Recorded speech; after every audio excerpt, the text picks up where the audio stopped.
Well, the investigative wheels have been set in motion on the question of whether Craig Thomson lied when he addressed Parliament this week. Tonight, the Parliamentary Privileges Committee began its inquiry into the Thomson affair when it met behind closed doors. But there was furious and very public political jockeying in the lead up to tonight's committee meeting, as our political correspondent Tom Eagleton reports from Canberra. The Privileges Committee has a special place in Parliament.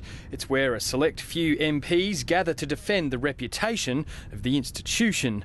And unlike most parliamentary committees, meetings are almost always conducted behind closed doors. It's a committee that doesn't leak. And one where politics is supposed to take a back seat to parliamentary process. We always try and reach a consensus. There are very few minority reports that come out of the Privileges Committee. I think the last one that I can recall was when Ros Kelly was before the committee. What it won't do, I'm very confident, is pretend that it's a court of law.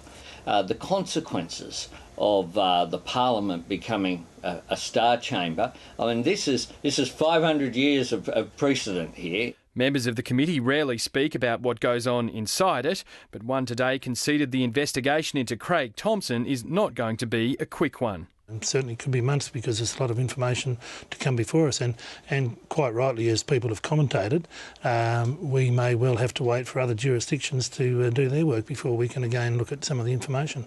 The ability of the committee to look into the sorts of allegations made against Craig Thomson of deliberate misrepresentation has its roots in the British House of Commons and the case of the late British War Minister John Profumo in the early 1960s. In a statement to the Commons, he denied allegations of a relationship with a call girl he was later forced to admit he had and left Parliament in disgrace.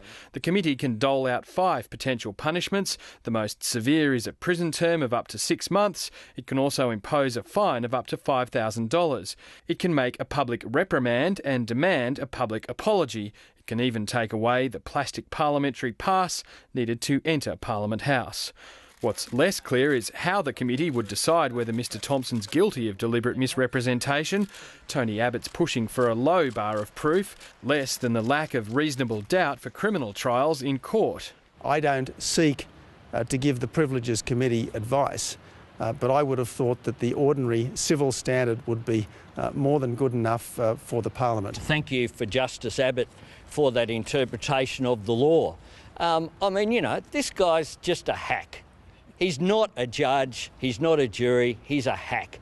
Mr Abbott says the committee can call Mr Thomson to give evidence, and he's suggesting it could look at key claims made by the member for Dobell, like this one. What you don't expect is Channel 7 reporters to be hovering underneath the bathroom window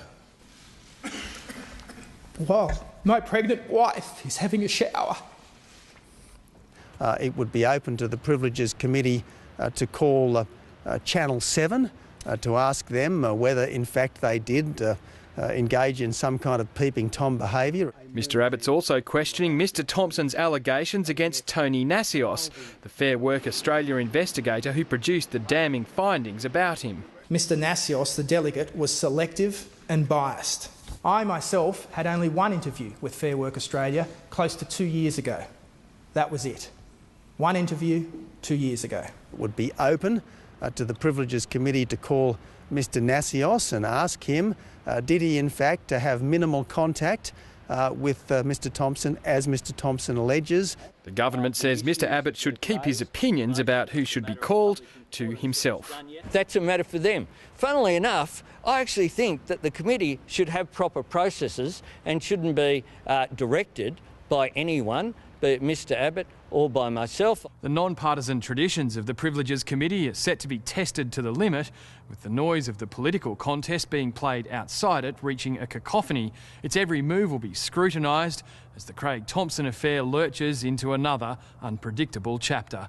Tom Eagleton, Lateline.